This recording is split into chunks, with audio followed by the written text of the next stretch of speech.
नाही नाही, मी माझ्या वेळेप्रमाणे सभागृहामध्ये आलेलो होतो. मी कधीच माझी वेळ टाळत नाही. परंतु 10 वाजताचं कामकाज असताना अचानक 9 वाजता फोन माझ्या पीएनं आला की 9:30च्या पण कामकाजाला उपस्थित राहा. त्याच्यामुळे मी माझी भावना फक्त व्यक्त केली की काल रात्री 9:30 वाजता सभागृह संपलं आणि सभागृह संपल्यानंतर पुन्हा एकदा सकाळी सभागृहामध्ये येत असताना सभागृहाचा देखील आदर आहे, कामकाजा देखील आदर आहे, परंतु शेवटी मी देखील माणूसच आहे. त्याच्यामुळे मला जर 9:30 वाजता सभागृह आहे हे अगोदरच रात्री सांगितलं असतं मी 9:30 वाजता आलो असतो. पण मला सांगण्यात आलं की विधान परिषदेच्या 10 वाजताच्या सभागृहामध्ये मी बसलं पाहिजे. पण मी बरोबर 10ला 10 मिनिटं असताना सभागृहामध्ये आलो. त्याच्यामुळे फक्त मी एवढीच खंत व्यक्त केली की हा जो प्रोग्राम ज्यांच्या यंत्रणेकडनं लावला जातो त्यांनी फक्त त्या मंत्र्यावरचा लोड किती आहे हे जरा बघून कार्यकाळ फायनल केला तर बरं होईल, एवढीच माझी भूमिका होती. सभागृह सुद्धा 10 मिनिटांसाठी तहकूब करण्यात आलं. परिषदेत केला होता. सभागृह सुद्धा 10 मिनिटांसाठी तहकूब त्यासाठीच करावं लागलं की एकही मंत्री उपस्थित नव्हते. मी अगदी बरोबर सांगितलं. आता मी एकटा माणूस, मी होतो विधान परिषदेमध्ये, विधान परिषदेमधनं विधानसभेमध्ये यायला किती वेळ लागतो हे देखील आपल्याला माहिती आहे. आणि म्हणूनच मी त्यांना असं म्हटलं की जबाबदारी टाकताना 3-4 महत्वाच्या लोकांवर टाकली पाहिजे, तरच ते सभागृहामध्ये बसू शकतात. आणि सभागृहाची वेळ जर परफेक्ट 9:30 म्हणून सांगितली असती तर मी 9:30ला 5 मिनिटं असताना म्हणजे 9:30च्या अगोदर 9:25लाच सभागृहामध्ये येऊन बसलो असतो. तरी देखील त्याच्यानंतर मी येऊन विधानसभेमध्ये बसलो. मी जिथे सांगितलं की मी आलेलो आहे, परत विधान परिषदेमधलं सभागृह सुरू करायचं होतं तिथं जाऊन बसलो. त्याच्यामुळे ही आमची सांघिक जबाबदारी आहे, ती काय मी टाळत नाही. परंतु वेळ जर परफेक्ट सांगितली गेली तर अशा पद्धतीचे अनुभव कोणालाच येणार नाहीत. महापालिकेचे अतिरिक्त आयुक्त यांनी आता सांगितलं की इथलं साकीनाका इथलं मॅनहोल उघडण्याचं आदेश कुठल्याही प्रकारे दिले नव्हते किंवा त्याच्या प्रकारची वर्क ऑर्डर देखील दिली गेली नव्हती.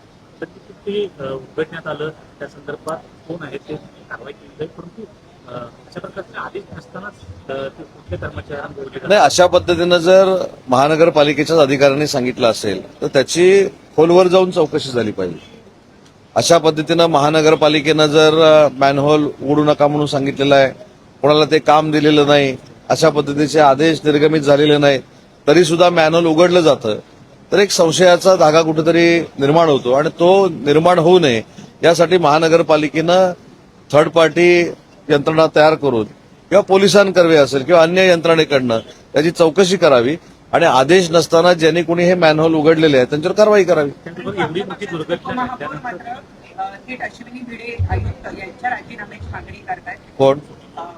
खडी उपमहापौर यांनी थेट अश्विनी भिडे यांच्या राजीनाम्याची मागणी केलेली आहे. त्यांचं म्हणणं आहे की त्यांनी पाऊस पडण्याच्या 15 दिवस आधी पत्र दिलेलं होतं की काम योग्य पद्धतीनं सुरू नाहीये आणि त्याच्यावर कुठलीच कारवाई केली नाही, त्यामुळे थेट अश्विनी भिडे यांचा राजीनामा त्यांनी मागितला. मी स्वतः ते शिवसेनेचे उपमहापौर आहेत, माननीय एकनाथ शिंदे साहेबांच्या नेतृत्वाखाली ते काम करतात. त्यांची नक्की काय शंका आहे ही मी स्वतः त्यांच्याशी चर्चा करेन आणि मी स्वतः आयुक्तांशी देखील बोलेन. वेळ पडल्यास माननीय एकनाथ शिंदे साहेब देखील बोलतील. परंतु ऍडिशनल कमिशनरनी जर असं सांगितलं असेल की याच्यामध्ये मॅनहोल उघडण्याचे निर्देश न दिलेले असताना ते उघडले गेले, ही देखील फार गंभीर बाब आहे आणि याची देखील चौकशी झाली पाहिजे.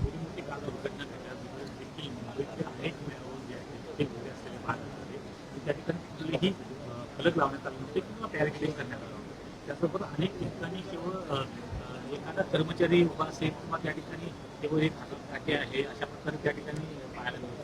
त्या सगळ्या बाबतीच्या चेंबर अनेक ठिकाणी नाही, या सगळ्या बाबतीची प्रिकॉशन नक्कीच महानगरपालिकेने घेतली पाहिजे. ती जर घेतली गेली नसेल तर ज्या संबंधित अधिकाऱ्यांवर ही जबाबदारी आहे त्यांच्यावर कारवाई केली पाहिजे. परंतु अशा पद्धतीनं कोणालाही मुंबईकरांच्या जीवाशी खेळण्याचा अधिकार नाही. तशा पद्धतीनं महानगरपालिकेकडनं होणार देखील नाही याची मला कल्पना आहे. परंतु जर होत असेल आणि काही अधिकारी जाणीवपूर्वक करत असतील तर त्यांच्यावर कारवाई करावी आयुक्तांनी.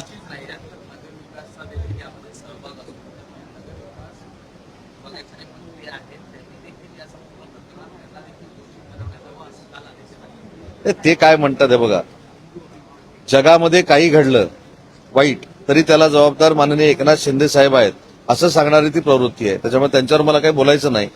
म्हणजे जगात कुठेही काही जरी झालं तरी ते एकनाथ शिंदे साहेबांमुळेच झालं हे तुम्ही आता 4 वर्ष ऐकत नाही का? त्याच्यामुळे त्याच्याबद्दल मला काही बोलायचं नाही. आपण वस्तुस्थितीवर बोललं पाहिजे आणि म्हणून मी सांगितलं की अशा पद्धतीनं अधिकारी जाणीवपूर्वक काही जर गोष्टी करत असतील तर आयुक्तांनी त्याच्यामध्ये विशेष लक्ष घातलं पाहिजे आणि कारवाई केली पाहिजे. उद्धव ठाकरेंची पत्रकार परिषद ते म्हणतात की राम मंदिरामध्ये चोरी झाली. आता हिंदू जे सत्ताधारी आहेत त्यांना आता माफ करणार नाही, भाजपला माफ करणार नाही. त्या विरोधात आंदोलन 5 तारखेला केलं जाते. आरती महाआरती जी आहे ती राज्यभर केली जाते. रविवारी महाआरती केली जाते. मला ते म्हणतात की आता हिंदू तुम्हाला माफ करणार नाही. असं कोण म्हणतात? उद्धव ठाकरे. हे उलटच झालंय. ज्या वंदनीय बाळासाहेबांनी सांगितलं की काँग्रेसमय शिवसेना जर होणार असेल तर मी माझं दुकान बंद करेन, त्या काँग्रेस बरोबर हे जाऊन बसले. त्यावेळी हिंदुत्व कुठं होतं? ज्यावेळी राहुल गांधींनी स्वातंत्र्यवीर सावरकरांवर हीन दर्जाची टीका केली त्यावेळी हिंदुत्व कुठं होते? स्वातंत्र्यवीर सावरकर हे हिंदू धर्माचेच प्रणेते आहेत, पाठीराखे आहेत, समर्थक आहेत. पण त्यावेळी कुठं हिंदुत्व गेलं? ज्यावेळी लोकसभेची निवडणूक झाली, लोकसभेच्या निवडणुकीमध्ये हिंदुत्वाचा विचार घेऊन भारतीय जनता पार्टी आणि आम्ही सगळे अलायन्समधली लोक पुढे जात होतो, त्यावेळी यांचं हिंदुत्व कुठे गेलं? विधानसभेला काँग्रेसच्या मांडीवर बसताना यांचं हिंदुत्व कुठे गेलं होतं? आपला धनुष्यबाण काँग्रेसच्या दावणीला ज्यावेळी बांधला त्यावेळी हिंदुत्व कुठे गेलं होतं? आता याचं कारण काय? तर आपल्याकडची सगळी मंडळी माननीय एकनाथ शिंदे साहेबांचं नेतृत्व स्वीकारतायत. त्यांचा असलेला लोकांबरोबरचा संवाद, लोकांबरोबर जुळलेली नाळ, त्याच्यामुळे वंदनीय बाळासाहेबांच्या विचाराची शिवसेना म्हणजेच धनुष्यबाणाची शिवसेना पुढे जाते. हे ज्यावेळी त्यांच्या लक्षात आलं त्यावेळी कदाचित पुन्हा एकदा स्वातंत्र्यवीर सावरकरांचा हिंदुत्वाचा विचार, स्वातंत्र्यवीर सावरकरांना शिव्या घालणाऱ्या लोकांबरोबर राहून पुढे नेण्याचा ते प्रयत्न करतायत. ते काय मला असं वाटतं की शक्य होणार नाही. राम मंदिराचं उद्घाटन ज्यावेळी झालं त्यावेळी यांची भाषा काय होती हे देखील आपण बघितलेलं आहे. राम मंदिराच्या तिथल्या पैशाच्या अनियमित काही कारभाराबद्दल एसआयटी देखील नेमलेली आहे. त्याच्यावर नक्की केंद्र सरकार कारवाई करेल, युपी गव्हर्नमेंट कारवाई करेल. परंतु त्याचा आधार घेऊन पुन्हा एकदा आम्ही हिंदूंचे रक्षक आहोत असं सांगण्याचा जर कोण प्रयत्न करत असेल तर महाराष्ट्रातल्या जनतेला आता सगळं हे कळून चुकलंय. म्हणूनच आमचे 80 पैकी 60 आमदार निवडून आले आणि त्यांचे 100 पैकी 20 आमदार निवडून आले. उशिरा हा मुद्दा नाही, हा मुद्दा पूर्ण होऊ द्या. उशिरा कुठेतरी हा मुद्दा त्यांनी पुन्हा एकदा समोर आणलेला पाहायला मिळतो. नाही, उशिरा असं नाही. मला असं वाटतं की सगळं आता लक्षात आल्यानंतर आपण काँग्रेस बरोबर गेल्यामुळं हिंदूचे रक्षण करते जी लोक आहेत किंवा हिंदुत्व जपणारी जी लोक आहेत किंवा ज्यांच्या नसानसामध्ये हृदयामध्ये हिंदुत्व आहेत ते आता आपल्याला नाकारायला लागले. हे लक्षात आल्यानंतर या सगळ्या गोष्टी घडत आहेत. नाही, मॅन्युअलमध्ये पडलेल्या लोकांना मदत करण्याच्या संदर्भातली सूचना आणि निर्देश नक्की मुंबई महानगरपालिकेला दिले जातील. परंतु याची पुनरावृत्ती होणार नाही याची जबाबदारी देखील त्यांची आहे, ती देखील दखल घ्यावी अशा देखील सूचना दिल्या जातील.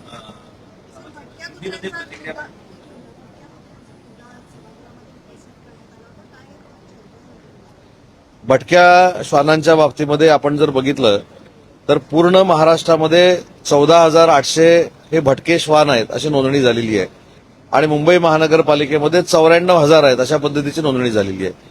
निर्बीजीकरण आपण ज्याला म्हणतो, सुप्रीम कोर्टाने सुमोटो याच्यामध्ये निर्देश दिलेले आहेत की आता भटके श्वान जे आहेत त्यांचा प्रतिबंध कसा करायचा या गाईडलाईन सुप्रीम कोर्टाने दिलेल्या आहेत. आणि आज प्रश्नाला उत्तर देत असताना नगरविकास खात्याचा प्रभारी मंत्री म्हणून मी स्पष्ट निर्देश सगळ्या महानगरपालिकांना दिलेत, नगरपालिकांना दिलेत की सुप्रीम कोर्टाचा जो निर्णय झालाय तो तंतोतंत पालन झाला पाहिजे अशा पद्धतीचे निर्देश मी स्वतः दिलेले आहेत.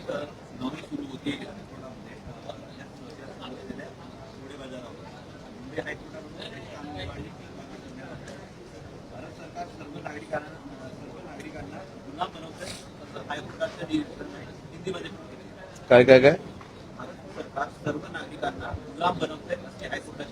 नहीं, नहीं, मैंने वो टिप्पणी सुनी नहीं है, देखी नहीं है, इसलिए न्यायालय के बारे में डायरेक्टली प्रेस कॉन्फ्रेंस में बोलना उचित नहीं है. उसका स्टडी करके बोलना ही उचित रहेगा.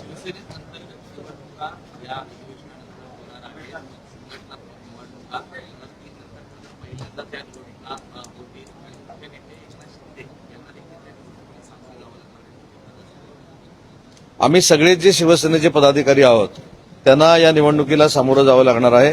माननीय शिंदे साहेबांना देखील या निवडणुकीला सामोरं जावं लागणार आहे. परंतु ही निवडणुकीची प्रोसेस 3-4 महिन्यापूर्वीपासूनच आमच्या पक्षामध्ये सुरू झालेली आहे.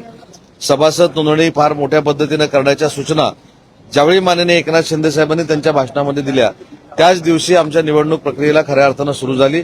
आता पदाधिकारी निवडून येण्याचा जो कालावधी आहे किंवा त्याची जी सिस्टीम आहे ती सिस्टीम आम्ही आखू. निवडणूक निर्णय अधिकारी आम्हाला नेमावा लागेल, तो देखील आम्ही नेमू आणि निवडणूक आयोगाच्या निर्देशाप्रमाणे आणि निवडणूक आयोगाला अभिप्रेत असलेली पक्षांतर्गत निवडणूक आम्ही घेणार आहोत.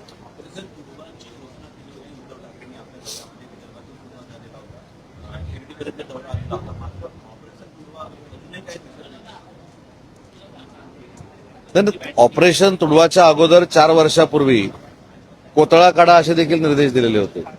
वरळीतनं येऊन दाखवा हे देखील निर्देश दिलेले होते.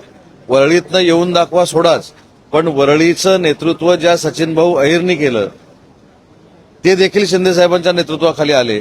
त्याच्यामुळं तुडवा मारा ठार मारा हे आता फक्त उरलेल्या कार्यकर्त्यांना मॉरल सपोर्ट देण्यासाठी केलेली वक्तव्य आहेत. आमचे सगळे खासदार एकटे मुंबईमध्ये येतात, एकटे मुंबईमधनं जातात, त्यांच्या मतदारसंघामध्ये जातात. त्याच्यामुळं कुठेही याचा परिणाम तुडवा याचा झालेला नाही. त्याच्यामुळं तुडवापेक्षा ज्या पद्धतीनं बोलून पक्ष फुटतोय तो कशामुळे फुटतोय याचं आत्मचिंतन खरं त्यांनी केलं पाहिजे. नाही, सध्या महाराष्ट्रामध्ये प्रचंड पाऊस पडतोय, त्याच्यामुळं त्या विषयावर आपण चर्चा करू. कुठेही ऑपरेशन टायगर बिगर सुरू नाही. पावसामध्ये सगळ्या नागरिकांना सतर्कतेचे आदेश जसे प्रशासनानं दिलेले आहेत तसे लोकप्रतिनिधी म्हणून आम्ही देखील दिलेले आहेत. माननीय मुख्यमंत्री महोदयांनी आणि माननीय उपमुख्यमंत्री महोदयांनी सगळ्या पालकमंत्र्यांना निर्देश दिलेले आहेत की त्यांनी प्रत्येक जिल्ह्याच्या पाण्याचा आढावा घ्यावा, पावसाचा आढावा घ्यावा, मानवहानी होणार नाही, वित्तहानी होणार नाही अशा पद्धतीचे निर्देश मुख्यमंत्री आणि उपमुख्यमंत्री यांनी सगळ्या पालकमंत्र्यांना दिलेले आहेत आणि तो विषय आमच्या दृष्टीनं महत्वाचा आहे. 2 आठवडे अधिवेशनाची झालेली आहे. काय हाती लागली महाराष्ट्रात? विरोधकांची सुद्धा कुठे कमी पडते